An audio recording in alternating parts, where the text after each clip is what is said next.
Hello YouTube, in this tutorial, which will be really brief, we will talk about numbers. Now, let's define a couple of them, like we have a simple x and a little bit bigger epsilon, and z will be negative, a little bit bigger number. So the good stuff about Python and many other languages, newer ones like PHP, they will instantly recognize about what kind of numbers we are talking here. Now in C and C++, in all older languages, you need to say that that variable will contain a smaller number and then bigger number, and then not just bigger number, whole number, but also negative one. So there is a left side and a right side on that imaginary coordinate system of numbers, where 0 is in the middle. So that took a lot of time in a C++ and similar languages, but some people will say that they are for pros if they really want to be accurate. But, for example, if you're doing some kind of web development, maybe you don't need to be as much accurate. So, yeah, that's the major difference between Python and C++, for example. Now, let's grab type of these numbers. Like we are creating some kind of report. So we will also hard code left side of report, and we will say that value of, and then we will print those numbers. For example, x type, and let's copy paste that down there. So number of x, epsilon, and z.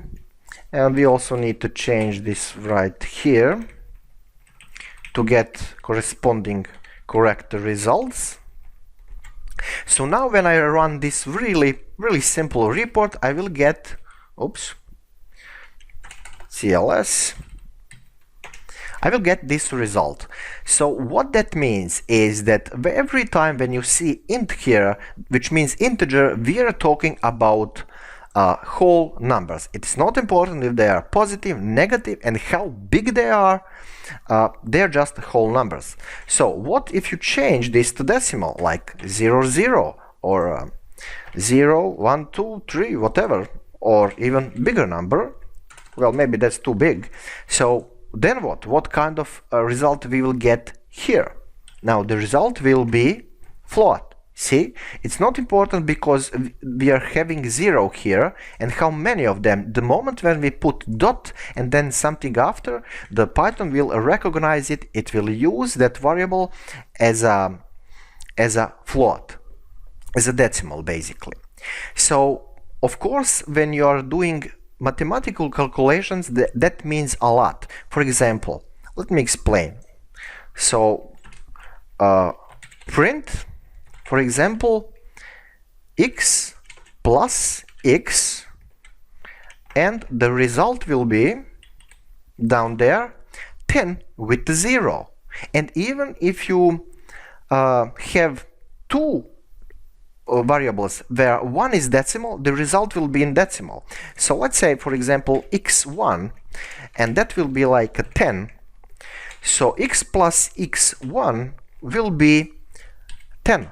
With sorry, not 10, but 15 with 0. The moment when you change these decimals here, the result will be just only 15. So maybe that's important to you. I mean, actually is important for a lot of us that are working with numbers in some financial reports and so on. So still, it's easy thing to understand. Just pay attention. If you want accurate results, use decimals. And floats are very good for that. Now there are also other options how to even have more accurate results, but that's for advanced use. Now what if you have really big numbers? Then what? Can you define them? Oh, let's see. Let's push this down there.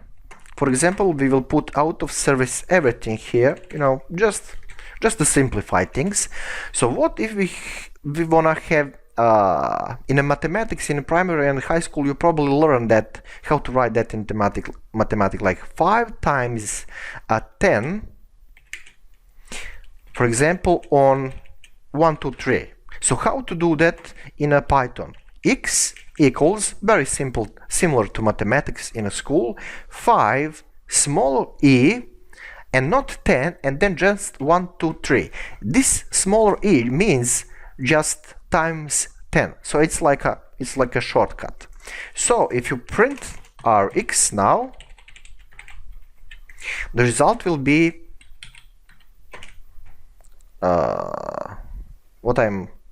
so I can't have two x's here when one of them is absolutely horribly wrong. Right, so CLS and print. See, 5 times 10 on 1, 2, 3. If you want to have smaller number, which Python can represent here, you will get this really big number. So every time when you put some humongous number here, if Python will not be able to cope with that, it will just say to you something like this. Okay. Now the thing is that also you can use uppercase E and result will be the same.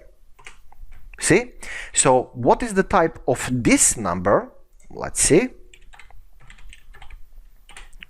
Oops. Okay, CLS. What is the number? Float. So it is not important how that number is written and how big it is float. Even if Python will not be able to correctly put it here on the screen because number is kinda humongous. So anyway, really simple stuff, nothing really special here. You will just learn that thing over time. And if you run if you need to do something with this notation, mathematical notation, with big numbers, you probably already know what you are doing, and you are using Python just as a sum tool in data science, financial number crunching, even old school Cold War type code breaking, you know, either professionally or as a hobby. So yeah, I don't know what you're basically doing, your toys, your games, but you know, thank you for watching and see you next tutorial.